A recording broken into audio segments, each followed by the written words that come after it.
Hi, നമ്മളിന്ന് കരിമീൻ പൊള്ളിച്ചതാട്ടോ ഉണ്ടാക്കാൻ പോകുന്നത്. അതിനായിട്ട് കരിമീനിലേക്ക് കുറച്ച് മുളക് പൊടി, മഞ്ഞൾപ്പൊടി, ഉപ്പ്, ചെറുനാരങ്ങ നീര് ഇത്രയും പിഴിഞ്ഞിട്ട് കുറച്ച് നേരം മാരിനേറ്റ് ചെയ്യാൻ വെക്കുക. എന്നിട്ട് പാൻ ചൂടാക്കിയിട്ട് കുറച്ച് ഓയിൽ യൂസ് ചെയ്താൽ മതി കേട്ടോ. എന്നിട്ട് അതിലേക്ക് ഫിഷ് വെച്ചിട്ട് ഷാലോ ഫ്രൈ ചെയ്തെടുത്താൽ മതി.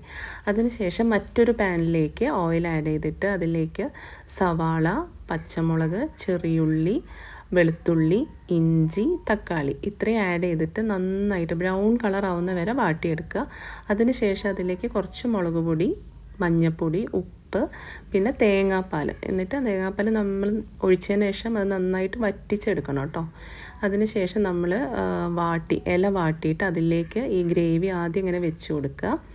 അതിനുശേഷം അതിൻ്റെ മേലേക്ക് നമ്മൾ ഫ്രൈ ചെയ്ത് വെച്ച ഫിഷ് ആഡ് ചെയ്യുക. പിന്നെ അതിൻ്റെ മേലേക്ക് കുറച്ചും കൂടി ആ ബാക്കിയുള്ള മസാലക്കൂട്ട് നന്നായിട്ട് ഫിഷിനെ മൊത്തം കവർ ചെയ്യുന്ന രീതിയിൽ ആഡ് ചെയ്ത് കൊടുക്കുക. അതിനുശേഷം ഇല 4 സൈഡിലും നന്നായിട്ട് കവർ ചെയ്തിട്ട് നമ്മൾ വേറൊരു പാനിൽ കുറച്ച് ഓയിലിൽ ഇത് ഡീപ്പ് ഫ്രൈ ചെയ്യരുത്, ഷാലോ ഫ്രൈ തന്നെ ലോ ഫ്ലെയിമിൽ ഫ്രൈ ചെയ്തെടുക്കുക. അപ്പോൾ ഇതായാലും ഇങ്ങനെ ബ്രൗൺ കളറായി വരുമ്പം നമുക്കിത് പുറത്തെടുത്തിട്ട് ടേസ്റ്റ് ചെയ്ത് നോക്കാം.